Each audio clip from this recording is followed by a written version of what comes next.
పవన్ కళ్యాణ్ గారు అంత అద్భుతంగా కార్యక్రమాలు చేసుకుంటూ ముందుకెళ్తున్నారు. ఈవేళ ప్రతి ఒక్కరూ కూడా ఆంధ్రప్రదేశ్లో ఉన్నటువంటి ఎవరైనా ఏ పనైనా కావాలంటే పవన్ కళ్యాణ్ గారి వైపు చూస్తున్నారు.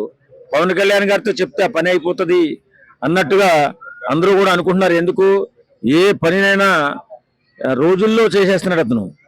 ఇంతకుముందు ప్రభుత్వ పని ఏదన్నా అవ్వాలంటే నెలలు సంవత్సరాలు గడిచాయి.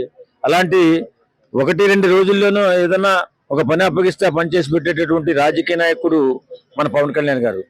అంత గొప్ప వ్యక్తిత్వం ఉన్న మనిషిని కూడా ఎంతో తేలిగ్గా మాట్లాడుతుంటది ఈ రోజు. ఎందుకంటే తనకు బుద్ధి లేదు కాబట్టి. ఏదేమైనా పవన్ కళ్యాణ్ గారు చూసి వాళ్ళ రాజకీయ నాయకులు అందరూ కూడా నేర్చుకోవాల్సిన పరిస్థితి వచ్చింది. ప్రభుత్వ పనులు అభాగ్యులైనటువంటి కొంతమంది వ్యక్తుల్ని ఎలా కాపాడుకోవాలా అనేసి నిరంతరం ఆలోచిస్తూ ఆయన చేస్తున్నటువంటి అభివృద్ధి కార్యక్రమాలు అద్భుతంగా ముందుకు వెళ్తుంటే రోజాకి కళ్ళు కనిపించట్లా, చెవులు వినిపించట్లా. కనీసం ఎవరన్నా చెప్పండిరా బాబు దానికి అనిపిస్తుంది. నిజంగా ఏదేమైనా ఇలాంటి రాజకీయ నాయకురాలు రాజకీయాల్లో ఉండకుండా చేయాల్సిన బాధ్యత ప్రజలపై ఉంది.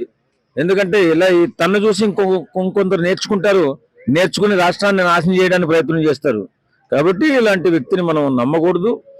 ఆమె నోరు 24 గంటలు కూడా ఎవరొకరి మీద, తెలుగుదేశం నాయకుల మీద కానీ పవన్ కళ్యాణ్ గారి మీద ఎక్కువగా విషయం చెబుతూ ఉంటది. మరి ఆమెకి ఎప్పుడు బుద్ధి వస్తుందో, ఎప్పుడు జ్ఞానం వస్తుందో, ఎప్పుడు కళ్ళు కనపడతాయో నాకైతే అర్థం కావట్లా. నిజంగా మాట్లాడడం చాలా దురదృష్టకరం.